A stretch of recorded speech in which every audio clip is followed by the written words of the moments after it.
toban xaqiiqo oo ku saabsan dumarka. Dumarku waa noole cajiib ah, waxayna leeyihiin dabeecado iyo astaamo khaas u ah. Halkan waxaan kula wadaagayaa toban xaqiiqo oo run ah oo la xiriira dumarka. Inta aynaan gudagelin muuqaalka, waxaan kaa codsanaynaa inaad nagu soo biirto oo subscribe saarto kanalka, like-na saarto muuqaalka si uu asxaab badan u gaaro sanidiin. Assalaamu calaykum waraxmatullaahi wabarakaatuh. Tobankan xaqiiqo waxaa lagu ogaaday cilmi baaris muddo dheer ah oo lagu sameeyay dumarka. Xaqiiqada koobaad, dumarku waxay jecel yihiin in ninku magacooda ugu yeero. Dumarku qanacsanaan ayay dareemaan marka ninku ugu yeero magaceeda, wayna u riyaaqaan. Sidaas darteed, ugu yeer hablaha magacooda, way ku riyaaqi doonaan. Xaqiiqada labaad, dumarku way ka hadal badan yihiin ragga. Markii koox dumar ah ay meel iskugu timaado, waxaa caadi ah inay aad u sheekeeyaan saacado badan, iyagoo mid walba hadlaso, halka raggu aysan sidaas samayn karin. Sidaas darteed, dumarku way ka hadal badan yihiin ragga. Xaqiiqada saddexaad, niyad-jab kasta oo soo gaara ma muujiyaan. Sida caadiga ah, waxaa jira qofku waxa uu nolol maalmeedkiisa iyo hawlihiisa la kulmaa niyad-jab ama waxyeelooyin. Dumarku marnaba ma muujiyaan niyad-jabka ka soo gaara qorshayaasheeda, marnaba ma fahmaysid guuldarradeeda.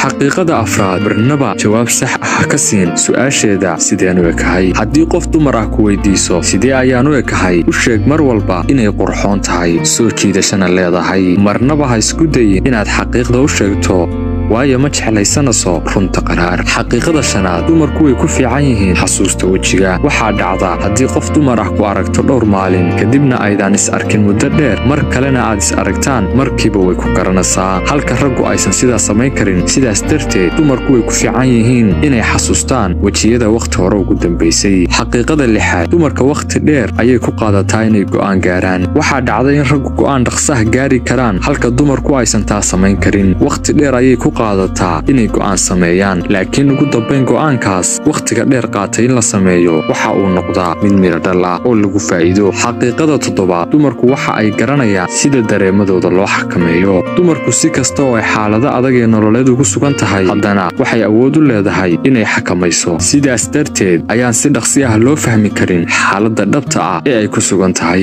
Xaqiiqada sideedaad, marnaba ha barbar dhigin dumarka kale. Dumarku ma jecla in la barbar dhigo dumarka kale, ayna dhibsadaan. Sidaas darteed, u sheeg kuna ammaan astaamaheeda khaaska ah, una sheeg inay iyada khaas u tahay. Xaqiiqada sagaalaad, dumarku dhaqsi ayay wax xukumaan. Waxaa caadi ah in dumarku ay daqiiqad walba isbedeli karaan, iyagoo xukumaya si degdeg ah waxa ay arkaan. Haddii ay maalmo ka hor wanaag kugu xukuntay, waxaa macquul ah inay isla waqtigan xumaan kugu xukunto, iyadoo eegaysa ficiladaada. Waana sababta dumarku badanaa ugu khaldamaan xagga xukunka. Xaqiiqada tobnaad, dumarku waa ay ku fiican yihiin dhanka xiriirka bulshada. Waxaa dhacda badanaa in dumarku ay si dhaqsa u fahmi karaan bulshada ku xeeran, ayna barato dad badan oo isku agnool yihiin, ayna si fiican u fahanto, halka raggu aysan sidaas samayn karin, ayna ku qaadato waqti dheer isdhexgalka bulshada. Haddaba nala wadaag wixii ka run ah xaqiiqooyinkan haddii aad mar un aragtay. Halkaas ayuu ku egyahay muuqaalkeennii maanta. Mar kale aan ku xasuusiyo inaad kanalka ku soo biirto adigoo subscribe saaraya,